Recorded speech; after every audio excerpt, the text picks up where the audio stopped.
Let me add my welcome to our students and their guests, our faculty and staff, members of the Board of Trustees who are with us today. As I first began to think about what I might say today, I did a sort of a mental scan of all the commencement ceremonies I attended in my life. I've been a graduate, a faculty member, an audience member, a commencement speaker, an honorary degree recipient. I've survived ceremonies in burning sun, and in unseasonably cold weather and in the rain. But the first commencement ceremony that I can remember was my graduation from Pimlico Junior High School. It was a public junior high school, as they were called at the time, a block away from the famous Pimlico racetrack in Baltimore. Not only was this my first real graduation ceremony that I can remember, it was also the first time that I spoke at a graduation ceremony. I was the valedictorian of my class and was asked to speak. And I remember that the entire class couldn't fit into the school auditorium, so we had to have two ceremonies back to back, and I spoke at both. Now, my clearest memory of that commencement is not of the actual ceremony, of what I said and saw, but instead it is of the suit that I wore. I was one of 5 children, 4 boys and a girl, and occasionally a new suit was required for one of the boys.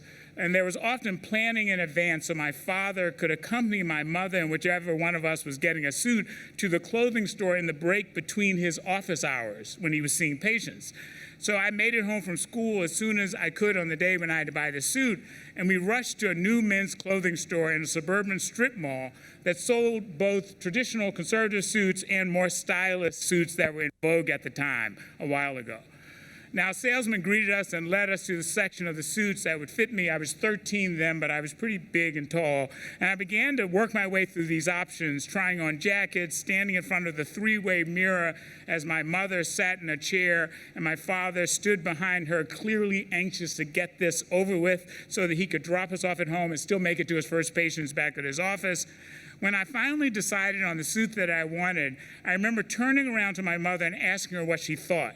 She paused and took a deep breath, and surely at some point let my father know that it would be best if he did not engage. And then she said, "It is your decision." And I still remember the look on her face, which I did not think much of at the time. We purchased a suit and a white shirt and a matching tie and rushed home. Well, as we were unpacking our boxes this fall, after we arrived at Andover, I found that suit among the boxes. And graduates, it pains me to show you that this is and for those at the back who can't see, I can just tell you that it's awful. And I confess that of all the personal matters that I've revealed in speeches and editorials and conversations in my professional life, this suit jacket was the most difficult to reveal. So why am I telling you about this suit on an important, glorious day, your day? Because my hope is that you'll not forget this suit, or rather the ideas connected with it. I know that for many of you, your minds are flooded with memories of your time here, and my guess is that on a day such as today, you are focusing on the good memories, and that's natural. I'm sure that all of you can conjure up scores of great times that took place here. Perhaps that moment when the beauty or the meaning of a poem just clicked in your mind with the guidance of a gifted and committed teacher. Or the time you aced that hard calculus examination after having begun the term firmly believing that you would surely fail the class. Or that soccer game against Exeter when everything and everyone worked together and Andover beat Exeter again. Or maybe that time in Presky Commons, sitting with a group of close friends, laughing at some inside joke when for one perfect moment you realized that you were completely happy. Many of us are inclined to forget as much of the unpleasant past as we can and look toward the future. And many of us who are not inclined to forget negative events from the past often ruminate and obsess on them in a destructive and unhealthy way. Of course, there are memories of bad times that are in an entirely different league, and to deal with those, you may require help from a friend or even a therapist, but the vast majority of negative memories don't fall into that category. They are just ordinarily bad. And I want to make a special case for remembering and trying to understand those difficult moments, the times when you were embarrassed or sad or hurt, but do it in a constructive way. Remembering the good times is relatively easy. Keeping the bad times in a healthy way is harder. I want you to remember and even cherish the not-so-great things, which for many may require more of an effort. I want you to remember your ugly clothing. Now, when I chose that suit, I never imagined that I might one day look back and just cringe. But there are many moments in my life when I knew without question that something ugly was in play. Some of those difficult moments were of my own making, times when I simply made a mistake, like that suit, or underestimated how much studying time is needed for that final exam, or when I knew with sudden clarity that someone I thought of as a friend actually wasn't a friend. Sometimes those distasteful suits, those tough, bad times, were not a result of my own choice. I began my medical internship in a large urban academic hospital just as the AIDS epidemic was just exploding. Being so close to that epidemic allowed me to see how it brought out the worst, but also the very best of ordinary people. And that experience had a profound influence on how I grew as a physician and a person. There are many other times when I found myself in a difficult place and wondered, what the hell is happening? Why is this happening to me? The extraordinary experiences that all of us have had as a result of the pandemic and all that it wrought surely falls in this category. I wonder if we will forever think of our lives as being divided into before COVID and after COVID. No matter how near or far the death and destruction of the pandemic has been to each of us, surely all of us had times over the past 18 months when we just wanted to stand and scream, no more.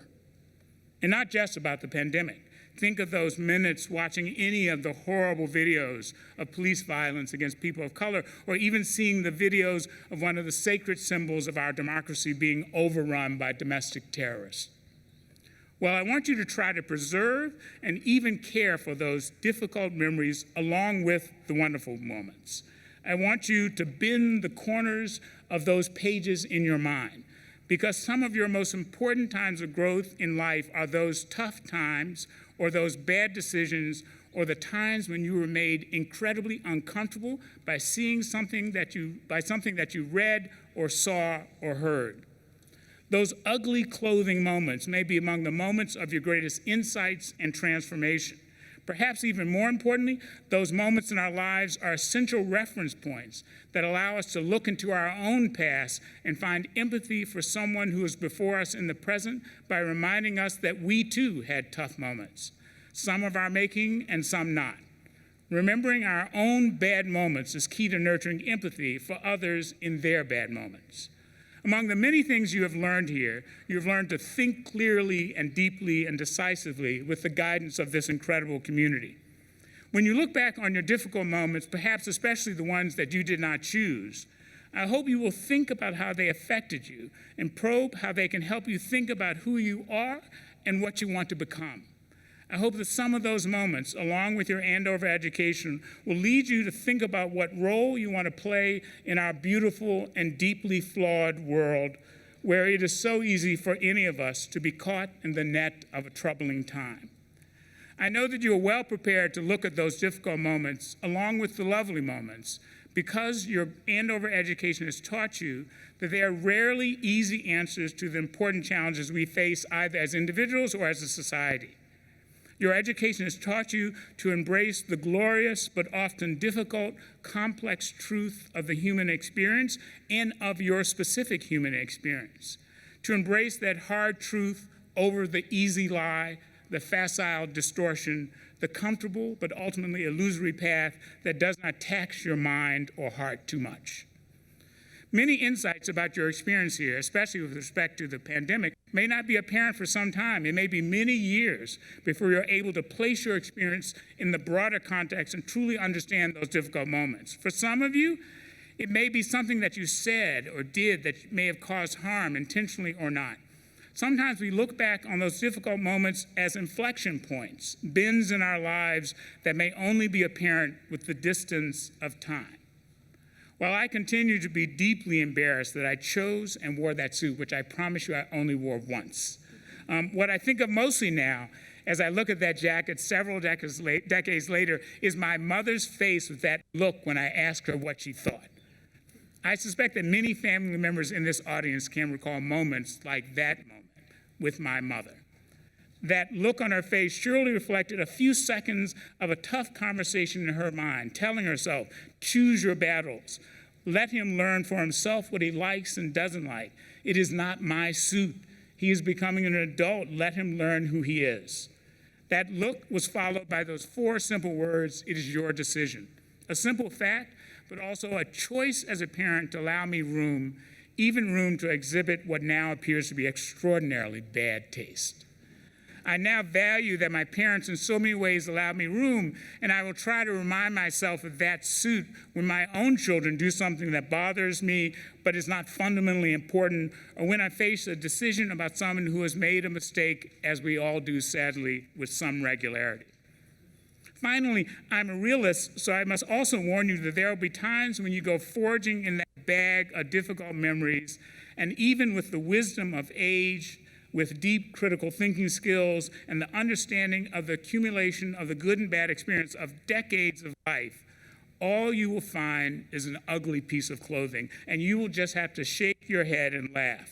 But there's value in that as well, in being able to laugh at the absurdities of life and just let your soul wonder how you got over, to borrow the phrase from the gospel song. Now let me end my comments on another piece of clothing from that same zippered bag in the basement of Phelps' house. I include this partly in fairness to what would otherwise be your only impression of my parents' sartorial influence. At the bottom of that big bag, I found one piece of the next really important suit that I bought, probably 6 or 7 years later. I didn't like suits for a long time and I avoided them assiduously. I believe that I was in medical school at the time and I needed some form of an interview suit. And the only thing that I found was the vest of this suit, which I never wore. It was gray hopsack, it was speckled with holes for moths, and tucked in the pocket was the neatly cut out label from when the pants and the jacket were tailored. 100% wool, 43 long, Brooks Brothers. Clearly something happened between these 2 suits. And it wasn't just a change in the style of the moment. The distance between these 2 pieces of clothing reflects a period of change in who I was and how I understood the world and my place in it. It reflected an evolution of my thinking about how I chose to present myself and even about who I was as a black gay man entering adulthood at a time when there was only one person of prominence I knew who was black and gay, James Baldwin. And I knew I was clever and had many advantages, but I knew I was no James Baldwin. These 2 pieces of clothing tell a long, complicated story of some of the ways in which I grew up at a particular time, in a particular place, in a particular family, in a particular community. Despite my embarrassment with that first suit, I think that both pieces of clothing reflect who I have been and who I am, and I now cherish them both. And I so admire my parents for letting me make that journey for myself, mistakes and all. So I hope that each of you is leaving this place transformed from who you were when you arrived, and that you carry with you all the bits and pieces and curves and stretches of that transformation, the good moments and the bad. I hope that in your Andover journey, you have both expanded your knowledge of this huge, incredible world and your knowledge of who you are and who you want to be in that world. I hope that you will come back to this lovely Andover Hill regularly. I hope that in the future, when the time is right, you will, in whatever way you can, help us provide the same opportunity that you have received for future generations of students eager to learn and grow. You are the first class that I've had the privilege of speaking to at a commencement in my time as head of school here at Andover, so you will always be a special class for me. Our interactions have been limited by mask and distance, but I hope each of you knows that I've seen you and I will remember you. In spite of every challenge that has been thrown before you, you must know that you are remarkable and fortunate in so many ways. I leave you with my greatest hopes and my best wishes. Thank you.